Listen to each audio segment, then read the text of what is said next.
पंत जी, आपने एक एकाकी जीवन बिताया है, लेकिन साथ ही आपका मित्र समुदाय भी बहुत बड़ा रहा है। हाँ हाँ। दोस्तियां बनी, दोस्तियां टूटी, उनका प्यार, उनकी खलिश दोनों आपने पाई। उसके बारे में कुछ कहें।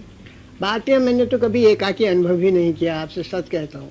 इतना ऊहापोह मेरे मन में, इतना आंदोलन इस युग के विचारों का मेरे मन में रहा है, मैंने कभी अपने को एकाकी अनुभव नहीं किया। और मेरे जो चारों ओर मित्र थे वो भी इस युग के एक एक तरह से अपने अपने विभिन्न विभागों के प्रतिनिधि रहे हैं।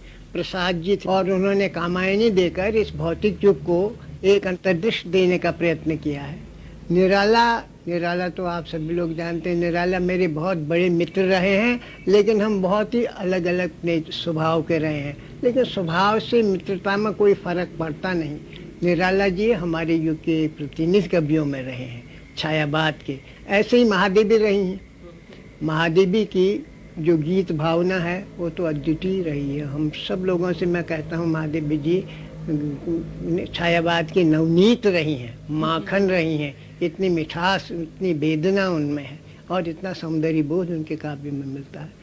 उसके बाद छायावादोत्तर के भी आते हैं। बच्चन तो मेरा बहुत ही बड़ा मित्र रहा। मैं उसके घर में इतना रहा हूँ कि बहुत ज़्यादा रहा हूँ। और वैसे छोटे मोटे मतभेद बराबर होते रहते हैं मित्रों में, लेकिन इससे हमारी मित्रता को कोई वो नहीं पड़ता। तेजी जी और बच्चन मेरे बहुत परम मित्रों में मैं मानता हूँ, सब कवियों में। नरेंद्र तो मेरा छोटा भाई सा रहा है, उसकी भी अपनी एक भावना का संसार रहा है। बच्चन, नरेंद्र, दिनकर को कौन भुला सकता। इस युग का सूर्य हूँ मैं कहता है, तो सूर्य तो दिनकर रहे ही है। तो हमारा जो युग था बात है, उसमें एक से एक, जिन्हें अंग्रेजी में ल्यूमिनरी कहते हैं, प्रकाश केंद्र, वो रहे हैं। और इससे मैं अपने को बहुत सौभाग्यशाली मानता हूँ। पंत जी, अगर आपको जिंदगी दोबारा पूरी की पूरी जीने को मिले, कौन सी ऐसी इच्छा है जो अपूर्ण रह गई, उसे जरूर पूरा करना चाहेंगे? मैं चाहता हूँ कि ये संसार से विषमता मिट जाए। मैं चाहता हूँ कि ये संसार मनुष्य के रहने के लायक हो जाए। ये धरती मानवीय हो जाए। इसमें स्त्री पुरुषों का चाहे संबंध हो, चाहे पुरुष पुरुष का संबंध हो, एक इस तरह का संतुलित और इस तरह का एक सजीव संबंध बन जाए, जो हम स्वर्ग की कल्पना करते हैं वो धरती पर ही साकार हो जाए। और ये तो बिल्कुल निश्चय है, स्वर्ग और कहीं नहीं है, मनुष्य के भीतर है। उस मनुष्य को अपने भीतर के स्वर्ग को इस धरती पर प्रतिष्ठित करना है। समस्त आगे आने वाले प्रयत्न इसी ओर है। ये आज जो इतना संक्रांति का युग, इतना बदलाव दिखता है और ऐसे न्यूक्लियर वेपन्स बन रहे हैं, ये बन रहे हैं, ये बन रहे हैं, ये तो जैसे कि पतझड़ आता है ना, बसंत से पहले सब पत्ते झड़ते हैं। तो ये तो एक डिसइंटीग्रेशन, विघटन का युग है। पुराने मूल्य विघटित हो रहे हैं। पंत जी, आपके हमेशा एक खास एक विन्यास रहा है, कपड़ों के बारे में, बालों के बारे में, और एक पूरी एक रूप छटा बनी रहती है पढ़ने वालों के मन में हमेशा से। ये कैसे आपने एक अपना विन्यास बनाया? क्या बतलाऊं, अगर मैं ये कह सकता हूँ, मैं तो जन्मजात हिप्पी पैदा हुआ। मैंने तो छुटपन से ही बाल रखे। नेपोलियन का चित्र देखा था जब मैं 4th क्लास में था, तब से मैंने उसके बड़े घुंघराले बाल, उसने मुझे बहुत आकर्षित किया, तो मैंने बाल रख लिए। कभी तो मैं पीछे बना। अच्छा। हाँ, और चूंकि मैं घर में सबका लाडला था, छोटा था, तो पोशाकें भी मैंने तरह तरह की पहनी है।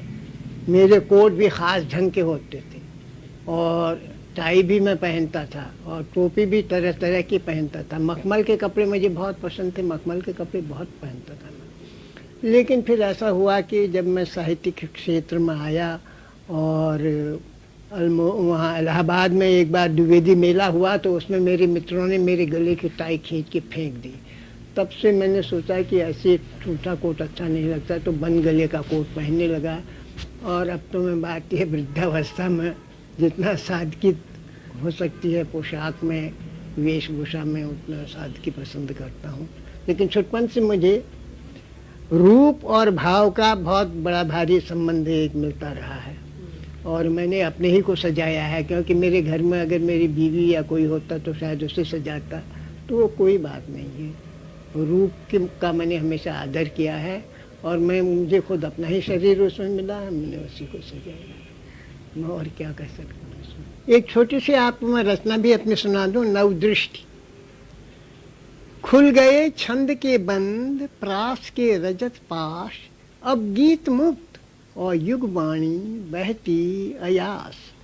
बन गए कलात्मक भाव जगत के रूप नाम, जीवन संघर्षण देता सुख लगता ललाम। सुंदर शिव सत्य कला के कल्पित मापमान बन गए स्थूल, जग जीवन से हो एक प्राण।